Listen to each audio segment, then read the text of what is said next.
Para hablar de este y otros temas, saludo con mucho gusto al maestro Ricardo Sevilla, periodista de larga trayectoria, escritor, columnista, fundador y conductor de su espacio en YouTube Los Datos Duros, orgullosamente miembro de esta familia sin censura y el terror de esta fachiza en las redes sociales. Querido Ricardo, pues mucho que seguir escarbando en este tema de la detención del Mayo Zambada, si fue una entrega, si fue negociada, por qué unos sabían, otros no sabían, y todo esto que en algún momento ya pasamos con aquella captura de Joaquín El Chapo Guzmán, por la relevancia que tienen los personajes. ¿Cómo estás, Ricardo? Estoy muy bien, mi querido Vicente, público memorioso, y la verdad es que todos sabían, todos los implicados sabían perfectamente, pero están jugando el juego de la política. Yo he estado siguiendo muy detenidamente este tema desde el día de ayer. Hace tiempo que leo los trabajos, unos especulativos y otros no tanto, sobre Ismael El Mayo Zambada, aquel libro de cuerpo entero escrito y publicado por Julio Scherer García, todavía en ese momento líder moral del periodismo en México, inaugurador y jefe de periodistas allá en la revista Proceso, nombre, por cierto, de un gran libro de Franz Kafka. Mira, Vicente, esta captura de Ismael El Mayo Zambada, uno de los líderes del cártel de Sinaloa, porque hay varios líderes, y de eso no se está hablando absolutamente nada, ojalá que se haga, pero es sin duda un golpe importante contra el narcotráfico en este país. Sin embargo,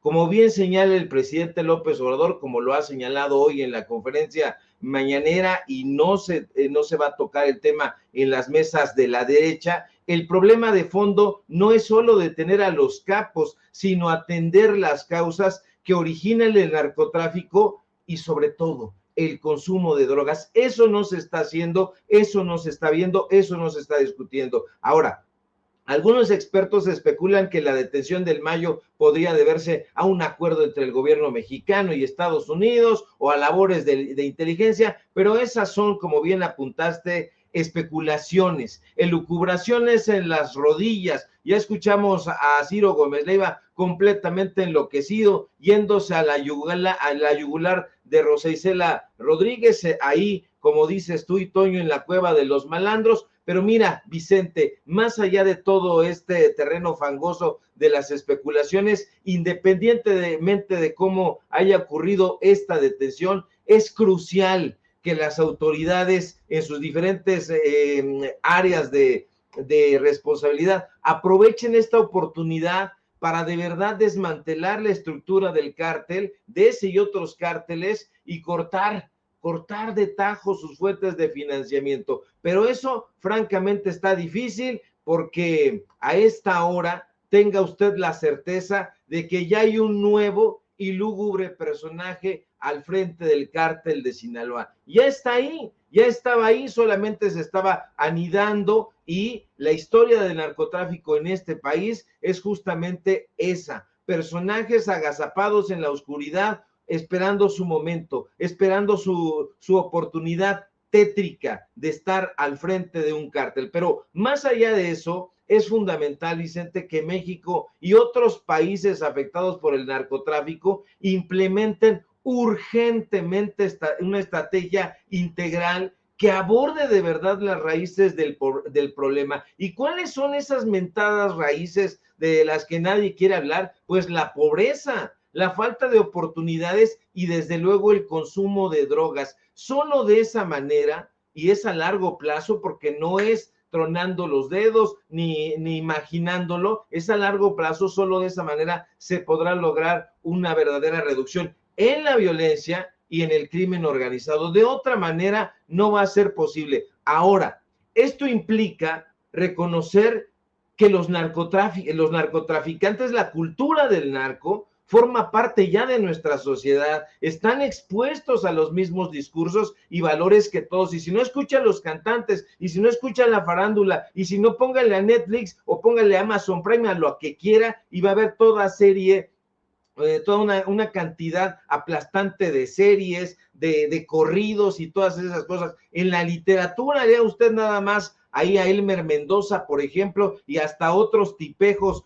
como el Gachupín Pérez Reverte, atizándole ese tema porque es rentable. Ahora mismo, muchos jóvenes están viendo el narcotráfico como una opción viable debido a la marginación y a la falta de un propósito general en su vida. Eso es sumamente preocupante porque es fundamental evitar que más niños, que más niñas, que más jóvenes se sientan desechables. Se les apodó ninis y se les arrinconó por ahí. Se les necesita brindar, como está haciendo este gobierno, oportunidades, auténticas oportunidades y un sentido de pertenencia a la sociedad. Solo así se podrá romper ese ciclo de violencia y criminalidad que aqueja a México. Una de las principales causas sociales que contribuyen al narcotráfico es precisamente la pobreza, esta falta de oportunidades, esta marginación social, especialmente entre los jóvenes que ven en el narcotráfico una vía de ascenso social y enriquecimiento rápido. Así lo están romantizando. La desigualdad y la injusticia social también,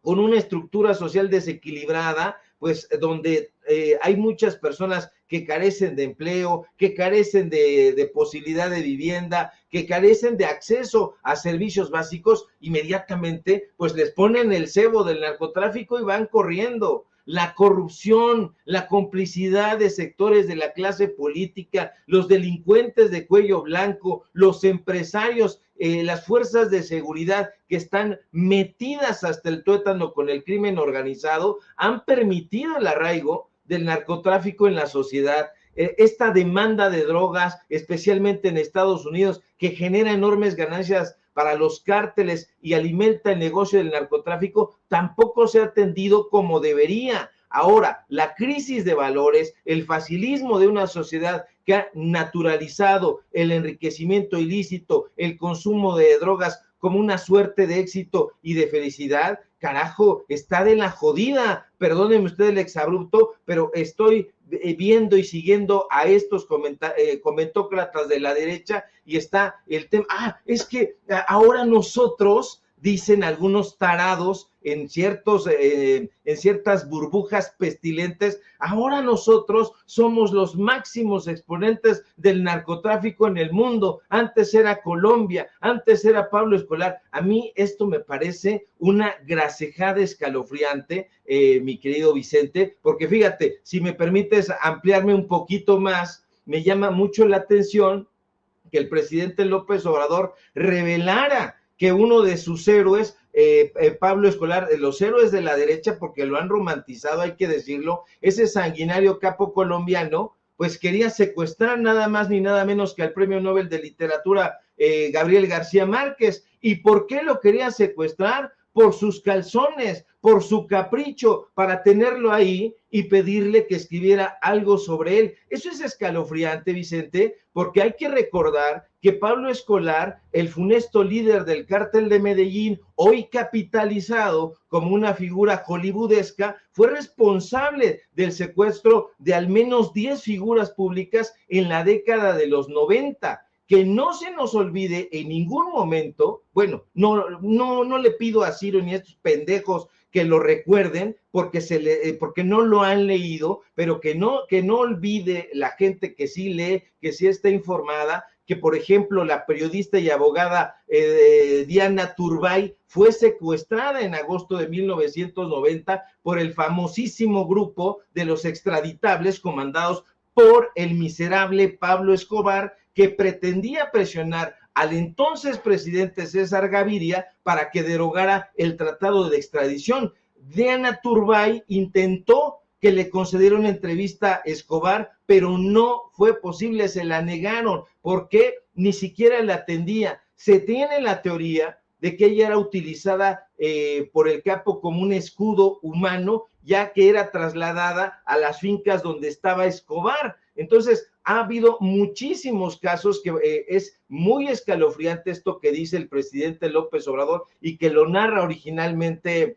Julio Scherer García en aquel libro llamado De Cuerpo Entero, donde se hace un retrato precisamente del briago imbécil de Felipe Calderón, que ahorita de estar cagado en los calzones. Los detalles de este secuestro, Vicente, están aquí. De estos 10 secuestros, justamente en el libro Noticia de un secuestro del Gabo García Márquez. La mayoría de los secuestrados fueron liberados después, pero caray, eso debe sentar un precedente que se tiene que evitar, porque se trataba de periodistas, estaba entre ellos el jefe de redacción del Tiempo, que fue secuestrado en septiembre de 1990, y por sus críticas al narcotráfico. Aquí está la carta que Gabriel García Márquez escribe. Mira, nada más estoy hasta temblando del pinche coraje, perdóname Vicente, pero Maruja Pichón y su esposo, Pachón y su esposo, que ella era directora del Fondo Nacional de Cine,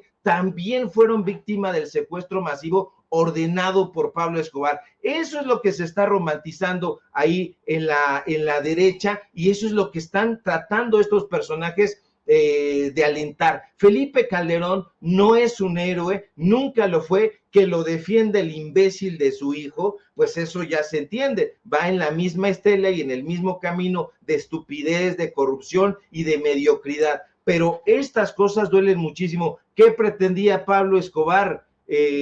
Secuestrar a Gabriel García Márquez y utilizarlo como escudo humano. El Mayo Zambada pretendía probablemente hacer lo mismo con Julio Scherer García. En los detalles de esa entrevista que el presidente López Obrador pide a Jesús Ramírez que ponga en la portada de la revista Proceso, si usted puede leerlo, son completamente escalofriantes, porque vendan los ojos del periodista, lo llevan y ahí está sentado un personaje, esta revista precisamente. Entonces, es tremenda, cuando todavía la revista Proceso, mi querido Vicente, valía la pena de ser leída. Pero ya me extendí y ya me encabroné. Estoy viendo cómo cada quien quiere mover la historia a su manera, ¿no? Por ejemplo, en la cueva de Alarraqui hay una típica, un Cepeda y un Álvarez y Casa hablan de la falta de confianza de las autoridades estadounidenses en el gobierno del presidente Andrés Manuel López Obrador, luego de que Rosa Isela Rodríguez, la secretaria de Seguridad Pública y Protección Ciudadana, señalara que no queda claro todavía si se trató de una captura o de una entrega pactada. Lo que sí sabemos es la opinión y la versión del embajador de Estados Unidos en México, Ken Salazar, que dice así: sobre el arresto de Ismael Zambada García El Mayo y Joaquín Guzmán López, nuestro trabajo contra el flagelo del fentanilo es una de nuestras principales prioridades de seguridad entre los Estados Unidos y México. El arresto de Ismael Zambada García El Mayo y Joaquín Guzmán López es un golpe directo en nuestros esfuerzos para desmantelar las organizaciones criminales transnacionales que fomentan el veneno de las drogas sintéticas que matan a tanta de nuestra gente y generan tanta violencia en nuestras comunidades. Continuaremos con nuestros esfuerzos históricos de colaboración con México en materia de seguridad, incluyendo nuestros esfuerzos sin precedentes en la lucha contra el fentanilo, el tráfico de armas y los traficantes de personas en nuestra lucha sin cuartel para brindar seguridad a los pueblos de los Estados Unidos y de México. Agradezco al presidente López Obrador y a su equipo por los esfuerzos que han llevado a la captura de conocidos criminales tales como Rafael Caro Quintero, Ovidio Guzmán López y Néstor Isidro Pérez Salas El Nini, en los que soldados y marinos mexicanos han perdido la vida en la lucha contra las organizaciones criminales transnacionales. También puedo confirmar que Ovidio Guzmán López sigue en custodia en los Estados Unidos. Ya ves que también se soltó el rumor de que hace unos días había quedado en libertad este otro hijo de Joaquín El Chapo Guzmán. Y con esta declaración del embajador de Estados Unidos en México, Ken Salazar, pues creo que quedan en ridículo personajes como Emilio Álvarez y Casa y Damián Cepeda. Échamelo, David. Y ha habido una serie de acciones en este sexenio que eventualmente parecieran ser menores, pero en su conjunto denotan la gradual pérdida de confianza a las autoridades mexicanas. México fue reclasificado. En lugar de estar el Comando Norte, lo pusieron el Comando Sur. En términos estratégicos, lo que eso quiere decir es yo no te tengo confianza para que estés en el círculo, en el primer círculo. O sea, el Comando Norte es Estados Unidos y Canadá. Y durante un tiempo lo que se suponía es que ese comando tenía un correlato con el tratado, que entonces era América del Norte. Y México fue trabajando en esos términos. En esta administración cambiaron la clasificación y mandaron a México al Comando Sur. En términos de cooperación estratégica es totalmente un cambio. Quiere decir, tú eres nivel de confianza 2, así dicho. La otra cosa que cambió y que tuvo también una gran implicación es la colaboración con la DEA. O sea, este gobierno, me refiero al de López Obrador, ha tenido un nivel de enfrentamiento y de hecho expulsó y generó un cambio de los términos de relación con la DEA, que otra vez un poco envueltos en el síndrome de Juan Escutia, sin entender que el fenómeno del narco es un fenómeno global. O sea, recientemente vimos que una detención de unos laboratorios en Sudáfrica donde había mexicanos detenidos. Lo que está pasando en Centroamérica es una incidencia brutal. Ahí están los expertos, los chiles de todos los moles, mi querido Ricardo. Y bueno, yo también quiero decir que me sorprende la ligereza con la que comunicadores como Ciro Gómez Leiva diga, pues con esto no hay más que esperar a que Trump gane la presidencia y mande a sus comandos de la muerte para arrasar a los cárteles de la droga, porque no es si va a ocurrir, sino cuándo va a ocurrir. Palabras más, palabras menos, y nótese mi sarcasmo, mi querido Ricardo Sevilla. No tiene idea Álvarez y Casa de lo que está hablando, es un ignorante supino y es un personaje completamente execrable. ¿Hay pérdida de la confianza en las autoridades mexicanas como este personaje alega? Por supuesto que sí, pero no hay pérdida de confianza en el poder ejecutivo, hay pérdida de confianza en el poder judicial, y eso es lo que este personaje quiere ignorar. En el poder judicial, con el cual, por cierto, él tiene vínculos de amistad muy sólidos, es donde se trata precisamente esta clase de casos. Si apresaran al Mayo aquí, lo pondrían prácticamente en manos del Poder Judicial. ¿Y qué ha hecho el Poder Judicial hasta este momento? Liberar criminales, amparar narcotraficantes, secuestradores, ponerlos en la calle entre los mexicanos y las mexicanas.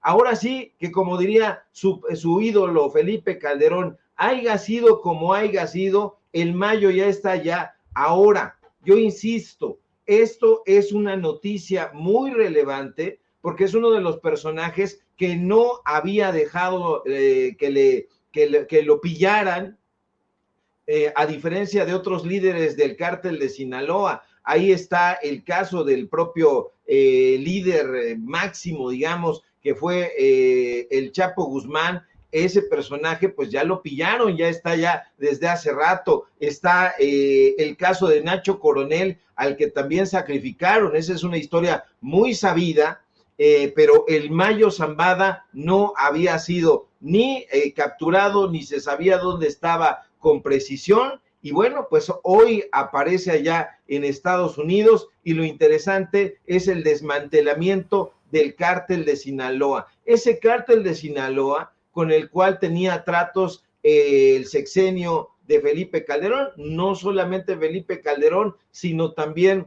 Genaro García Luna, hoy en la cárcel precisamente en Estados Unidos. Entonces ya está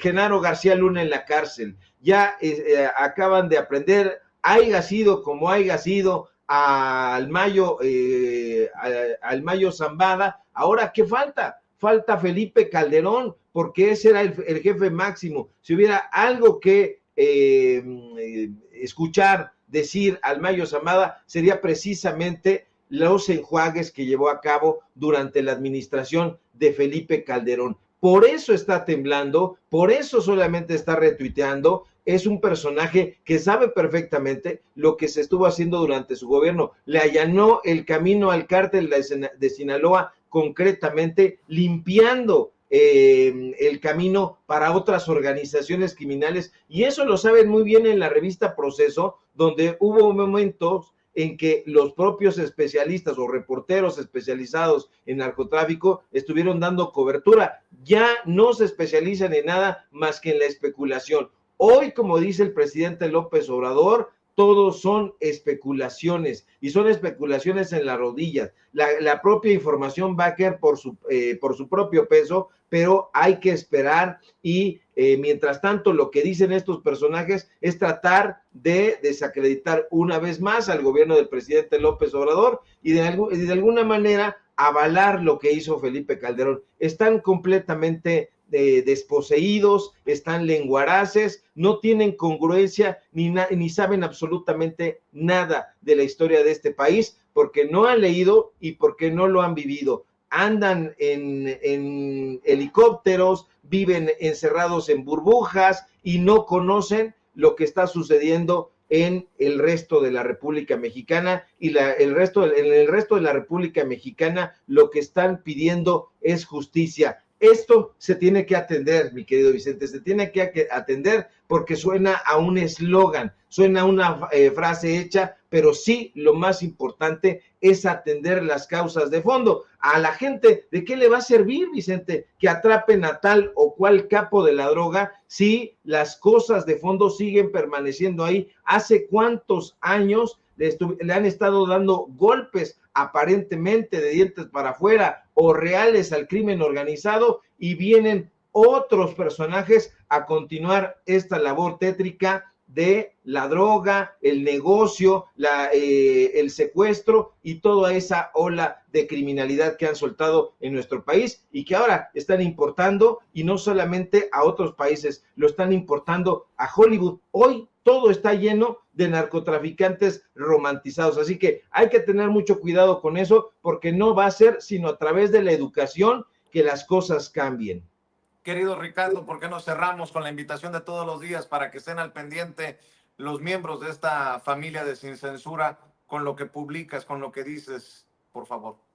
Claro que sí, mi querido Vicente, público memorioso. Síganme, por favor, en mis redes sociales, en X, @Sevilla Crítico, en Facebook, Ricardo Sevilla, sin nada más. Síganme, por favor, en paralelo24.mx, en los datos duros. Hoy no tenemos informativo porque andamos malitos de los ojos, y pues vamos a ir a ver qué onda, porque vemos puras sombras. A lo mejor son conservadores y personajes ahí funestos que ya se están difuminando por ahí en la historia, pero el lunes ahí nos encontramos. Mientras tanto nos vamos a echar unas gotitas para que podamos ver con claridad. Te mando un fuerte abrazo, mi querido Vicente, y estamos pendientes a la información y dándole con datos duros. Claro que sí, mi querido Ricardo. Te iba a alburear, pero es muy temprano y está fuera de lugar en estos momentos, mi querido Ricardo. Siempre Te mando está un fuera de abrazo. lugar el albur, mi querido Vicente, pero se celebra porque hay que relajarse.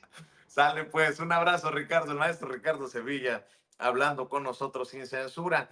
Estoy leyendo, fíjese que hay expertos en temas de narcotráfico y sobre todo personajes de los medios de comunicación, periodistas que han estado en los diferentes grandes casos y juicios. Por ejemplo, el del Chapo Guzmán, el de García Luna. Uno de ellos es Keegan Hamilton, hoy reportero, corresponsal del LA Times, que dice que, de acuerdo a Frank Pérez, el abogado Frank Pérez, abogado defensor en estos momentos del Mayo Zambada, dice que no se entregó voluntariamente, que fue llevado a Estados Unidos en contra de su voluntad.